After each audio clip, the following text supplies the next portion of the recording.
Hello दोस्तों। तो दोस्तों, आज हम पढ़ेंगे रेस्पिरेटरी सिस्टम के बारे में। देखिए, रेस्पिरेटरी सिस्टम को हिंदी में श्वसन तंत्र बोलते हैं। एक पूर्ण श्वसन में ऑक्सीजन को शरीर के अंदर लिया जाता है, जिसे इंस्पिरेशन बोलते हैं, और कार्बन डाइऑक्साइड को शरीर से बाहर निकालना एक्सपिरेशन बोलते हैं। ठीक है। देखिए, सांस लेना और पशु के द्वारा सांस छोड़ना को जो क्या कहते हैं, श्वसन प्रक्रिया बोलते हैं। पर इसको भी आगे डिवाइड किया गया है। जब पशु एक बार अंदर सांस ले लेता है तो इस प्रोसेस को इंस्पिरेशन बोलते हैं, और जब पशु बाहर सांस छोड़ता है तो इस प्रोसेस को एक्सपिरेशन बोलते हैं। आगे पढ़ लेते हैं हम रेस्पिरेटरी सिस्टम के ऑर्गन्स के बारे में, यानी कि श्वसन तंत्र के अंग। पहला आ जाता है नोस्ट्रिल। देखिए, घोड़ों में नोस्ट्रिल कोमल, आसानी से फैलने वाली होती है, जबकि सुअर की नाक जो होती है वो कठोर होती है और नाक के चारों ओर की त्वचा फैलकर मजल बनाती है। आपने गाय भैंस में जो नाक देखी होगी, वो चौड़ी सी नाक होती है उनकी। तो वो जो चौड़ा वाला जो हिस्सा होता है ना नाक का, काला काला जैसा, कईयों का सफ़ेद भी होता है, तो उसको कहते हैं मजल। ठीक है।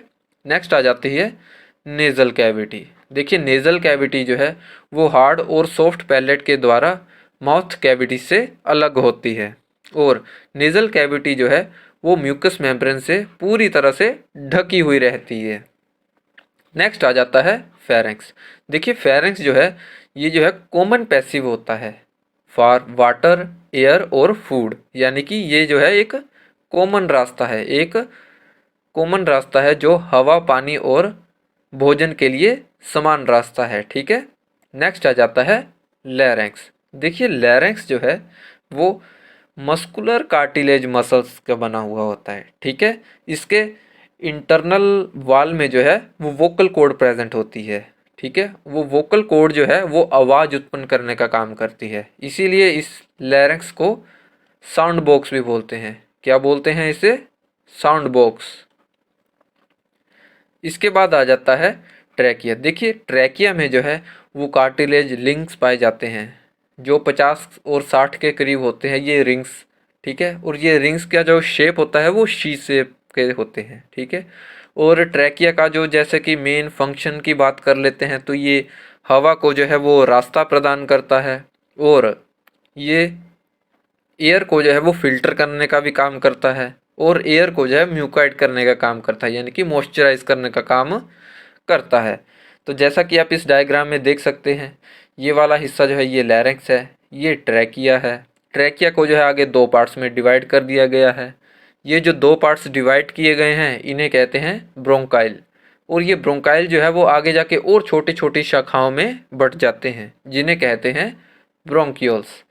देखियो, ये जो ब्रोंक्यूल्स होते हैं इनके आगे छोटे छोटे गोल गोल स्ट्रक्चर्स बने गए हैं। ये जो गोल गोल स्ट्रक्चर्स हैं इन्हें कहते हैं एल्वियोलर सैक्स। ठीक है। ये देखो, मैंने इसको अलग से इस तरफ बना के रखा हुआ है एल्वियोलर सैक को।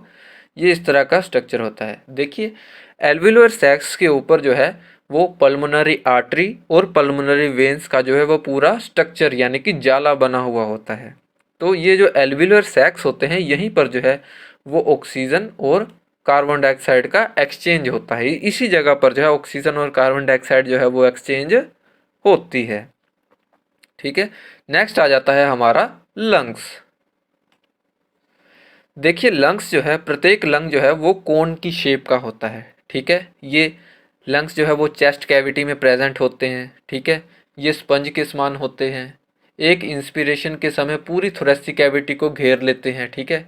जब पशु अंदर सांस को अंदर लेता है उस समय जो है ये पूरी चेस्ट कैविटी को जो है वो घेर लेते हैं। थोरेसिक कैविटी और चेस्ट कैविटी एक ही चीज़ है, दोनों बस नाम का डिफरेंस किया गया है। ठीक है। फेफड़ों के बीच में हाइलस पाई जाती है। मैं आपको हाइलस बता देता हूँ कौन सी जगह पे होती है। जैसे कि मान लीजिए ये एक फेफड़ा है। ठीक है। तो ये वाला जो हिस्सा है इसे कहते हैं हाइलस। देखिए, इस हाइलस में से ही जो है वो ब्रोंकस, ब्रोंकस मैंने आपको बताया था, ट्रैकिया, लैरिंक्स, ट्रैकिया, ट्रैकिया के आगे दो पार्ट्स में डिवाइड किया गया उसे कहते हैं ब्रोंकस। ठीक है। पल्मोनरी आर्टरी और पल्मोनरी वेन्स और नर्व्स सभी इसी रास्ते से अंदर आती हैं फेफड़े के अंदर। ठीक है। फेफड़े जो है वो लोब्स में बटे रहते हैं। गाय भेड़ सूअर, गाय भेड़ और सूअर में जो लेफ्ट साइड होती है फेफड़े की ना, वो 3 लोब्स में डिवाइड होती हैं, और जो राइट साइड होती है वो 4 लोब्स में डिवाइड होती हैं। ठीक है, आइए नेक्स्ट बात करते हैं अब हम। नेक्स्ट आता है प्लूरा। देखिए, outer covering of lungs, outer covering of lungs, outer covering of lungs is pleura, यानी कि लंग्स को जो ऊपर से पूरी तरह से चादर की तरह ढके रहते हैं, वो कौन ढके रहते हैं, वो प्लूरा उसे ढका रहता है। ठीक है, फेफड़ों के चारों ओर से प्लूरा नामक आवरण से घिरे होते हैं। इसमें 2 झिल्लियाँ होती हैं, बाहरी झिल्ली को पार्शियल प्लूरा और अंदर वाली झिल्ली को विज़लर प्लूरा कहते हैं। दोनों के बीच के स्थान को प्लूरल कैविटी कहते हैं। इसमें प्लूरल फ्लूइड भरा होता है। ये द्रव फेफड़ों को जो है वो बाहरी चोट से या आंतरिक अंगों की चोट से जो है बचा के रखते हैं। ठीक है, जैसा कि आप इस डायग्राम में देख सकते हैं, ये जो है वो अंदर की तरफ जो है ये फेफड़ा है। ठीक है, ये जो हिस्सा पूरा इसका जो है हिस्सा, ये पूरा फेफड़ा है, और ये बाहर की तरफ जो है वो प्लूरा लगा हुआ है, जो उसे बाहरी चोट वगैरह कोई हो या आंतरिक अंग की चोट हो तो उससे जो है बचा के रखता है। नेक्स्ट आ जाता है फिजियोलॉजी ऑफ रेस्पिरेशन। देखिए, फिजियोलॉजी ऑफ रेस्पिरेशन यानी कि श्वसन की क्रियाविधि। देखिए, इसमें जो है वो रेस्पिरेटरी सिस्टम के जितने भी अंग होते हैं वो वायु को जो है, हवा को जो है वो शरीर के अंदर लाने का काम करते हैं। ठीक है, तो जब हवा जो है वो एल्वियोलर सैक्स, मैंने आपको बताया है रेस्पिरेटरी सिस्टम का जो सबसे लास्ट वाला पार्ट होता है, जो गोल वाला होता है हिस्सा, तो यहाँ तक जो है ये हवा लेकर के आता है। और एल्वियोलर सैक्स में जो है वो ऑक्सीजन और कार्बन डाइऑक्साइड का एक्सचेंज होता है। ठीक है, तो जब एक्सचेंज होता है, एक्सचेंज होने के बाद जो है वो, हाँ, पर यहाँ पे कार्बन डाइऑक्साइड शरीर के सभी छोटे छोटे सेल्स, जितने भी सेल्स होते हैं, ठीक है, वो सभी जो है वो कार्बन डाइऑक्साइड को छोड़ते हैं, और ब्लड के द्वारा जो है वो एल्वियोलर सैक्स तक कार्बन डाइऑक्साइड को पहुँचाया जाता है, और इस तरह से जो है वो ऑक्सीजन और कार्बन डाइऑक्साइड का एक्सचेंज हो जाता है। ठीक है, पशु एक इंस्पिरेशन में, ठीक है, पशु जो है वो एक इंस्पिरेशन में लगभग 500 ml वायु को, हवा को जो है वो शरीर के अंदर लेता है। ठीक है, वायु को जो है यहाँ पे ml में बताया गया है। तो जब पशु जो है वो एक इंस्पिरेशन में 500 ml वायु अंदर भर लेता है अपने फेफड़ों के अंदर, तो उसे टिंडल वॉल्यूम कहते हैं। ठीक है, इसमें से 350 ml वायु एल्वियोलस में प्रवेश करती है। ये जो मैंने बनाया हुआ ये एल्वियोलस फेफड़ों का सबसे लास्ट वाला जो हिस्सा होता है, जहाँ पे ऑक्सीजन और कार्बन डाइऑक्साइड का एक्सचेंज होता है, वहाँ पे जो है 350 ml जो है वायु प्रवेश करती है, इसके अंदर आती है, और बाकी जो 150 ml वायु जो है वो कार्बन डाइऑक्साइड के साथ शरीर से बाहर निकल जाती है। ठीक है, नेक्स्ट इसमें आता है एक्सचेंज ऑफ गैसेस। अब देखिए, सिंपल तौर पर मैं आपको बता दूं गैसों का एक्सचेंज क्यों होता है। अब आप लोग सोच रहे होंगे कि गैसों का एक्सचेंज होता ही क्यों है।